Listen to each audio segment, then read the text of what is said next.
mag-i-scroll ka or ipagpe-pray kita. Huwag mo muna scroll kung gusto mo ipag-pray kita. Right, let's pray. Father God in heaven, in the name of Jesus, with the power of the Holy Spirit. Panginoon, salamat po sa mga oras na ito. Nabuhay pa rin kami kasama po na aking kapatid na nasa kabilang screen. Lord, hindi po aksidente na pinili niya na manalangin, Panginoon. Kasama ko, Lord God, sa mga sandaling ito. Hindi siya nag-scroll, Panginoon. Lord God, hindi po aksidente na pinapakinggan niya ngayon, Panginoon, ang panalangin ito. Kaya dalangin ko, Panginoon, ano man yung mga bagay na tinatago ng taong ito, ng mga nararamdaman niya, Panginoon, O God, mga kabigatan na yan, na sinasarili niya, Panginoon. Tulungan niyo po siya, Lord.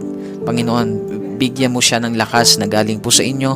Tulungan mo siya, Panginoon, na magtiwala sa inyo at isuko lahat-lahat, Panginoon.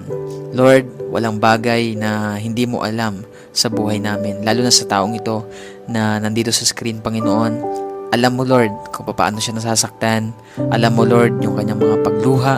Alam mo, Panginoon, yung kanya pong karamdaman. Alam mo yung kanyang suffering, Panginoon. Lahat yan ay nalalaman mo, Panginoon.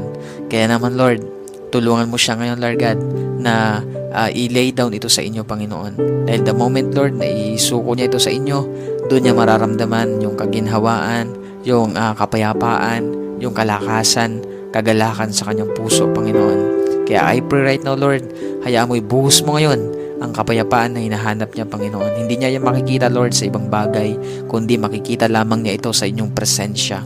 Kaya lukuban mo siya, Panginoon, ng inyong presensya sa mga oras na ito. Dalangin ko po, Lord, na maramdaman niya ang pagyakap mo na napakahigpit, Panginoon. Hayaan mo, Lord, sa pagyakap mo, makita niya, Lord, maranasan niya, Panginoon, ang inyong pong pagkilos, makita niya, Lord, na may binabago ka sa kanyang buhay, maging sa kanya pong sitwasyon. Maraming salamat, Panginoon. Hayaan mo, Lord, magpakilala ka pa sa taong ito na nandito sa screen, Panginoon. Alam ko po, Lord, na lahat ng nangyayari sa kanyang buhay ay mayroon kang purpose, Panginoon. Lahat yan, pagkatapos niyan, Lord, mayroon kang itinuturo sa kanya, mayroon kang mga bagay na nais ipaunawa sa taong ito, Panginoon. Kaya dalangin ko, Lord, na makita niya yun, Lord, yung purpose mo. Hindi niya isipin, hindi niya tingnan, Lord, na yan ay pabigat sa kanya, Lord, parusa sa kanya, kundi, Lord, mayroon kang bagay na gustong ipakita sa kanya. Isa na po doon ang kapangyarihan mo, ang katapatan mo, gusto mong patunayan ang katapatan sa kanya.